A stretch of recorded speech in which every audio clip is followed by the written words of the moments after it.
Hi, hello, friends. Welcome back to Night Court Narrative. I hope you guys are doing so well. Listen, I know I've been MIA for quite a while. I have had so many issues. I am going to rant for like 2 seconds, if that is okay. I have had so many issues. Between camera issues, mic issues. I think maybe the mic sounds a little bit different today. I am in transition to hopefully better my mic so it can stop cutting out randomly. Yeah, no, there's just everything. And then on top of all of that, I just went through possibly the worst reading slump of my life. I attempted at least like 5 to 6 different books. Nothing was sticking. I would DNF after 2, maybe 3 chapters max. And it just got to the point where I wanted to read, but I physically could not read any book. But I did actually get through. I think there are 5 videos that I am mass recording today. So, surprise. But I am mass recording about 5-ish videos, including my April wrap up. I do think that it did get a little bit better throughout the month, but it's been so incredibly rough. So I do appreciate you guys for sticking around, for allowing me time to figure out my shit. I just know it's been really, really difficult lately trying to get books out, especially with summer months coming in, super fast. I don't really think we even had a spring here in Texas. We kind of just went from winter straight to summer. And with my job, even though it is a yearly job, it is more summer heavy. So getting books read is a little bit more difficult now since I do primarily read at work.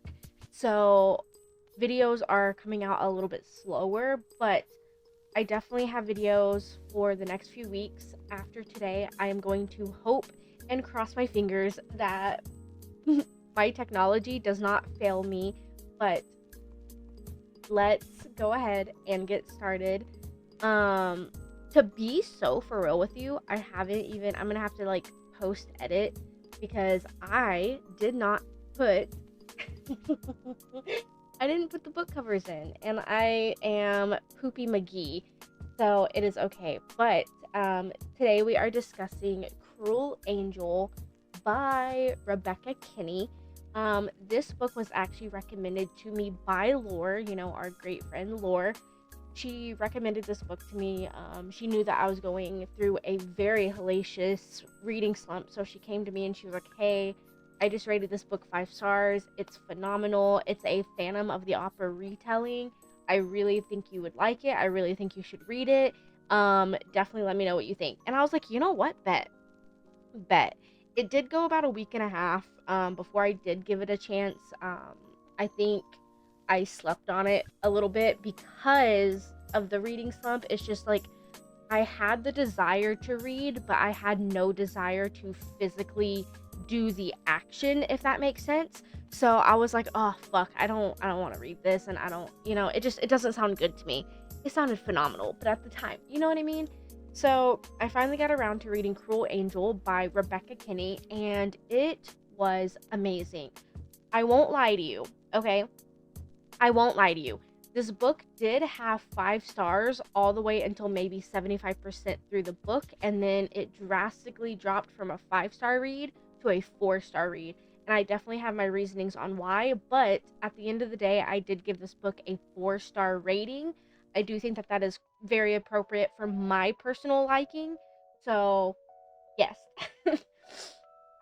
So, I know, you guys, if you guys have been here before, I know you guys hear this all the time. I do like repeating it just because we might have some new viewers come in. If you are new here, hello.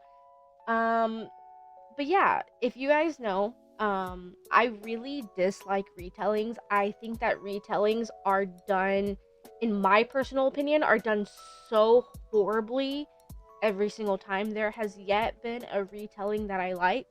So going into this, I already had very, very low expectations. I will not lie to you. I've tried is it the Never After series? Is that the one where it's like Hooked? Is that series name? I attempted Hooked. I absolutely hated it. I attempted another series. I believe it was a dark romance retelling of Peter Pan. Absolutely hated it. I think I actually wanted to DNF it, even though the book itself was only like 200 pages. I did finish it. Unfortunately, hated it. Will not be continuing that series. So going into retellings, I can already tell that, you know, I'm going to hate it. There are no retellings in my mind that has ever been done well.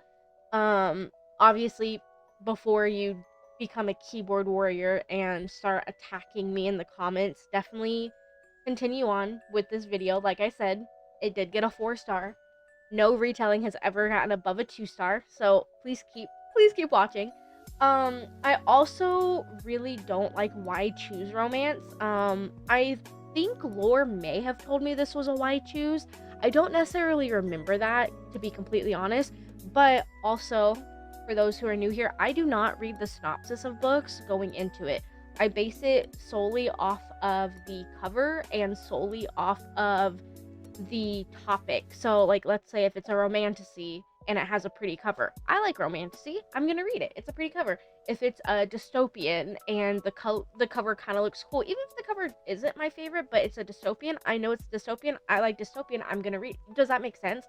So I don't really base anything off of the synopsis, because I do feel like synopsis alongside like movie trailers, they do give you way too much information, and it kind of ruins the book. It ruins the vibe, it ruins the mood. I don't really like going into a book already knowing 95% of what that book has to offer. I just feel like at that point I'm wasting my time. So I don't read the synopsis before going into a book. So I don't think I knew that this book was Why Choose. If you don't know what Why Choose is, we do have 2 male main characters and a female main character. She gets everyone. She doesn't have to choose between one or the other, because everyone gets everyone. And for that case, or I guess for the case of this book, we literally get everyone. And that's okay. I think for my personal taste, I think I kind of have a I don't fully in my mind support like poly relationships, I guess. Because it's just like my personal like morals and my personal standards. Is it wrong to do? I don't think so. If you like it, you like it. But for me personally, it goes kind of against my morals. So I did kind of, I don't know. It's okay. And then finally, I don't like when older concepts are made into new modern day versions. This goes as far as like older history. Like, for example, one of my most hated books, and I know you guys know this, I really with a burning passion really hated Blood of Hercules. Blood of Hercules? Is that even the book of the name now? I don't know. The name of the book? I don't know. Blood of Hercules, Bonds of Hercules, I don't give a fuck. That series, I despise it. And it's old,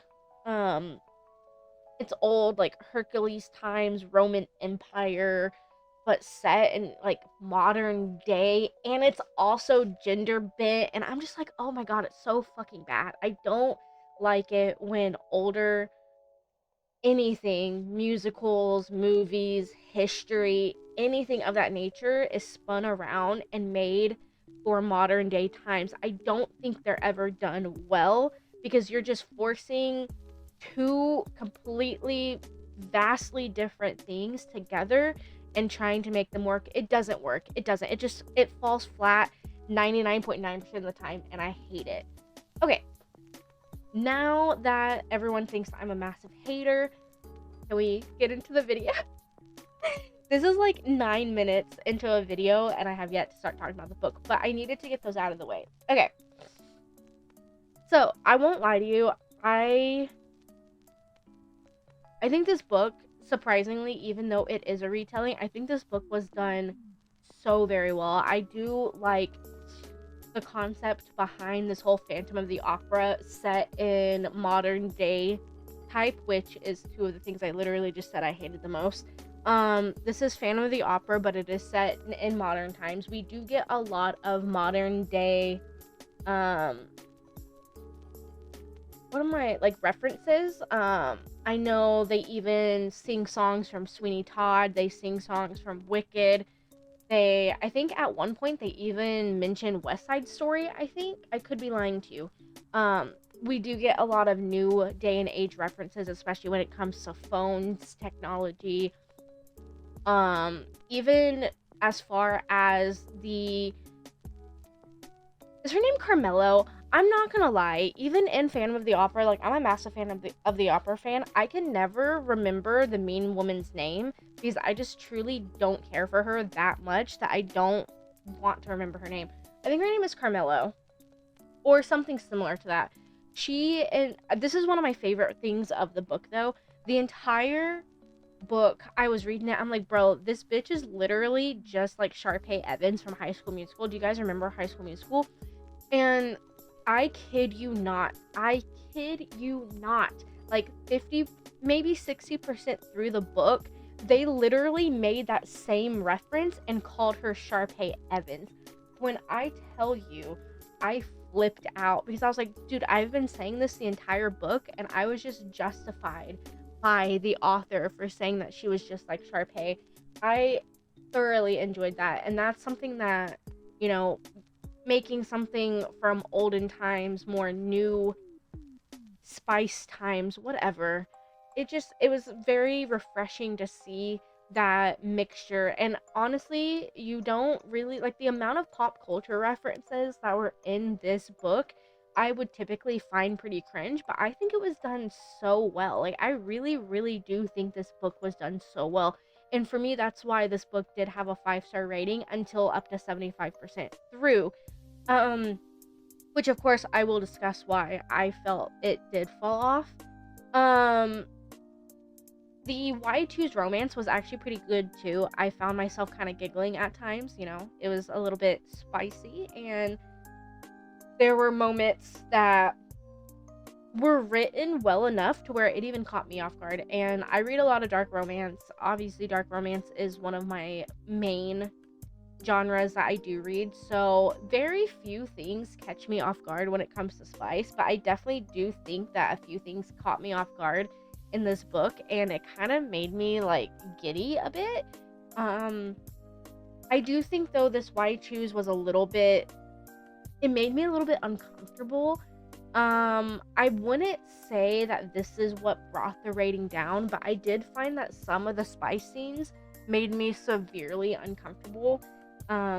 Because obviously you have Christine, she gets Raoul and she gets the Phantom, but then also the Phantom and Raoul also get together as well. So we have a full polyamorous relationship between a woman and two men, and then two men and the woman. And some of the spice legitimately made me cringe really hard, and I don't think it made me cringe as like, how do I say this? This is so difficult.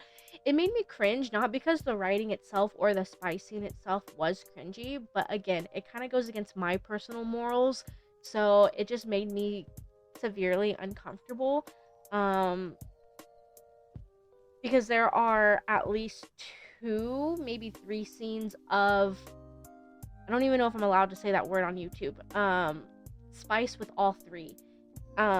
So it made me really uncomfortable, so I kind of just checked out of the book and kind of left the moment a few times, which at the end of the day was okay. It didn't really ruin the experience for me, and it didn't ruin the read. I do just think it was a little bit too much for my personal liking, but I don't know. I thought the spice in this book was done very, very well. So if you guys like, I wouldn't say heavy spice, but if you guys like borderline heavy-ish spice and you guys do like polyamory and stuff of that nature, I definitely would say give this book a go. I do think she did a very, very good job of that.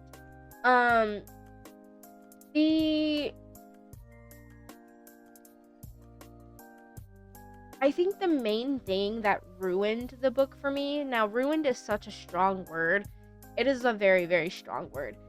I don't want to sit here and say the book was ruined for me. I will 100% be back, and I will 100% reread this book. Definitely, absolutely. And I have already recommended it to another friend of mine anyway, so I don't want to sit here and say ruined, but I mean, it's for lack of better words, honestly. Um, I think the main thing that really ruined this book was the amount of supernatural elements. I did get behind the fact that obviously Phantom was a god of death. I backed that up so strongly. I even got behind the weird fact that Christine was a vampire. I kind of don't understand that plot line. I don't understand where it came from, where it was going. It didn't, that part truly didn't make any sense to me, but it was fun, it was new, and it was exciting. So I didn't really question it. I kind of just like went with the ride. Where it did end up going downhill though is during the word I can't say on YouTube, the spiced with all three scene. Um, we now have Raoul, he fucking shapeshifts into a goddamn werewolf, and I'm like, okay, alright, alright. This is kind of at the point, I think this is like 75% through the book. I'm just like, okay, I'm kind of checking out now. Like, the god of death, you know, or whatever. That was cool. And then we kind of have the vampire over here. It's kind of cool, I guess. And now we add in a werewolf, and I'm just like, okay, this is a bit too much for me. And then it just continues. It just continues. Like, we have Raoul's baddie gangster mafia family that are also shapeshifters, but they all shapeshift into different animals. Like, I think the main baddie bitch, I think she shapeshifts into a snake at one point. I don't know. And I do feel like the remaining maybe 4 chapters, just, it didn't really do anything for me, unfortunately. It didn't wrap up the book for me, personally. It didn't give answers to any of the questions I had. It didn't really give me any closure as far as why we have so many supernatural elements. But I do think the ending of the book, I want to say the last maybe 20% of the book was more about the supernatural side rather than it actually being about Phantom of the Opera. And I think that's where that point really got deducted for me, because this is supposed to be, at the end of the day, a Phantom of the Opera retelling. And we lose that 80% through the book, and it's no longer about Phantom of the Opera. It's more about just supernatural. And you know, at the end of the day, like I said, the book was really good. I do think, though, it did lose its plot. It did lose the momentum that it had throughout the book. So I did, unfortunately, have to lower the rating quite a bit. But I also do think that it was a really, really good book. It was very fun. It was very light, very refreshing. I do think that her writing style was very, very nice. I have never read a book by her before, but the writing style was very smooth. It really rolled off the brain, or tongue if you're reading out loud. Like, it really rolled off so smoothly. I did like the way that she wrote, especially incorporating I'm gonna just say two of the things that I severely dislike. Like, I borderline actually hate retellings, and I really hate older into newer. So she took 2 of the things that I am absolutely the biggest hater on and actually made me enjoy my time. So I will applaud the author for that. I also really like the fact that I complain about this in every single book, or every single video about a book, but authors have a tendency of writing multiple characters, and yet they don't know how to maintain multiple characters. They write 4+ characters but only have one set personality trait, so the same trait is shared amongst every single character, and it makes differentiating the characters almost impossible, and it kind of calls for, you know, lack of substance and depth in books, and I really dislike that. But I do want to applaud the author here as well. Like, every single individual character, I do think at most at one time, I do think that there were maybe 7 or 8 different characters at once, because, you know, we have the 3 main characters, we have the best friends, we have the play directors, we have the makeup person, we have the other like background play, you know, um it never got muddied on who was who when a different person was speaking. And I really do enjoy that. You could definitely differentiate and pull every individual character apart from one another, which is clearly very difficult for most authors to do. So I really did appreciate that as well. I do think 100% that this is really worth reading. I 100% do recommend this book. I think that this is going to be a 5-star for someone else, and like Lore gave it a 5-star. I don't doubt that at all. I do not doubt the fact that this is 5-star worthy. I do think that this is possibly, possibly 6-star rating. I do agree with that. I just, for me personally, too much supernatural. Kind of just, like, it's a personal preference. So if you like supernatural, if you like Phantom of the Opera, if you like spice, if you like poly relationships, if you like all that, definitely give this book a go. It was really, really good. Definitely do recommend. I'm very curious to see what you guys think about it. I know I have yet to speak to Laura about it. She and I did agree to wait until I finished reading it before we dove more into a conversation about it. So I'm definitely interested to see what she thinks about it a little bit further. But as far as I go, it was good. It was good. Yeah. Yeah. It's definitely one where it's 2 days later and, well, okay, I finished it yesterday. Okay, I've been reading it for 2 days, but I finished it yesterday. It's been 2 days and I'm still thinking about it. So definitely, I think that that is good enough on its own. Definitely no need to explain that, because if a book is memorable enough to where you can remember it afterwards, it's good. But yeah, that is all I have today. I really hope that you guys have a fantastic day. If you have read it or have plans on reading it, definitely let me know down below. I would love to discuss it. Even if you haven't read it, but you like Phantom of the Opera, I want to talk about that too, So, hey, that is okay. But until next time, I hope that you guys have a fantastic day. I now have 4 other videos that I need to record before my mic decides it wants to shit itself again. So I'm going to be on my way, but y'all have a good day, and I will see you in the next video. Bye!